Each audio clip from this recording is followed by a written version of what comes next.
kale sebo nawe gye baleko kale bannange nammwe mwebale kusiima bigenze bulungi. I'm very happy. She has been well supported. Abantu bamulaze omukwano muyitirivu nnyo n'omukolo gutambudde bulungi, gutambudde ddala n'ekitiibwa kinene nnyo. Tukyebaliza Katonda. Mu nsi kiba kirungi okuba nti ojjukira gy'ovudde ne wootuuse ne weebaza Katonda olw'ensonga eyo. N'olwekyo Mariam Bukenya tumusanyukiddeko ddala kajja kato nga tekalina kufumbirwa kati kalina abaana basatu something like that, which is a very big achievement on top of achievement gyafunyemu artistically. Dr. Bossa, ekintu ky'omuzannyo kino kituusiza ku level ya waggulu nnyo in that oleze n'abaana bano bonaabona okubatuusa ku success. Abubaka kibowa abantu bannakatemba bali eyo bonaabona batandisewo ekintu kino ky'oyomba. Nina formula yange nyangu nnyo era gye nkozesa era ndowooza yennyambye entuusiza wano wentuuse. Bagiyita the 4 P's. 4 P's. The first P is prayer, kusaba. I always pray to God, and God has never let me down.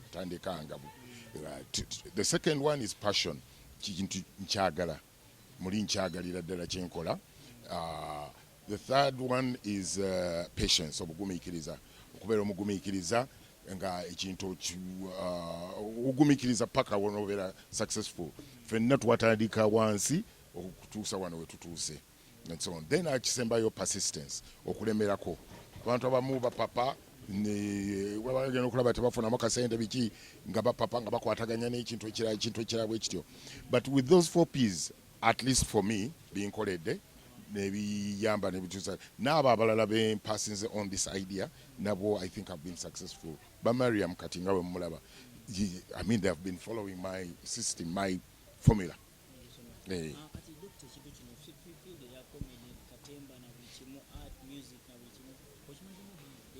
Yeah.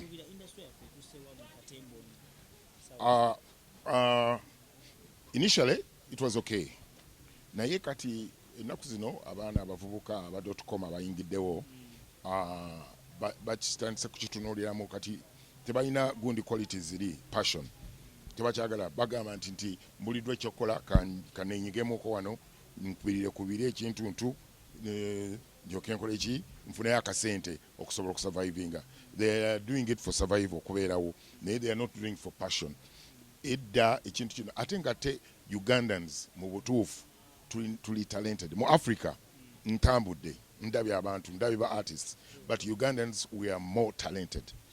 The problem is that talent is wasting. I mean tetuzinoonyerezaako abalala bakola bukozi ku surviving and so on. Njagala kubanga gundi, njagala kufuna kasente, njagala naye singa tutaninga back ne tugamba nti nkintu nkyagala nkikole n'obukunuka. Kati we are producing quality, not quantity. We are producing, it's the other way around. We are producing quantity. We are producing bintu bingi nnyo nkubidde why nsobola okuwanika kafirimu wano weketewede nsobola okugira bwenti but not quality. We are not producing quality. So that's where the problem is. Ate kankubulye ekintu kino abantu bano kambabulye nti wobanga tolina passion ku kintu kyokola ki ekintu kyenyini kikwegaana woba tokikolanga tokirinaamu kwagala kino ekyo kijja kugamba nti tebanjagala nolobe abantu nga nabo tebarespondinga.